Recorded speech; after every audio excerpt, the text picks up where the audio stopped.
উপস্থিত হয়েছেন। আসসালামু আলাইকুম। নাটোরের আমাদের ঐতিহ্যবাহী বনপাড়া বাইপাসে আছি। আমাদের সহযোগিতা একটা জেলায় একদিন 2 দিন করে প্রোগ্রাম হয়। আপনারা আপনাদের কষ্ট হচ্ছে, কিন্তু এই যে এখানে যারা কেন্দ্রীয় কমিটির এনসিপি রয়েছে তাদেরকে তারা 30 জুনে বের হয়েছে, তাদেরকে 30 জুলাই পর্যন্ত 1 মাস প্রত্যেক দিন একাধিক জেলায় প্রোগ্রাম করতে হচ্ছে।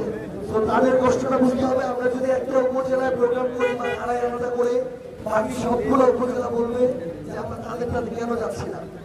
এই জন্য আমরা এইটুকু বৈষম্য করতে পারবো না। অনেকটা বৈষম্যের বিরুদ্ধে আমরা প্রত্যেকটা শুধু জেলা শহরে যাচ্ছি, কিন্তু আপনারা যদি কষ্ট করে অপেক্ষা করছেন, আমি মাইক্রোফোন একটু আমার আহ্বায়ককে দিতে চাই। তিনি আপনাদেরকে ধন্যবাদ জানাবেন এবং তার জায়গা থেকে আপনাদের প্রতি শুভেচ্ছা যে বার্তা সেটি দেবেন।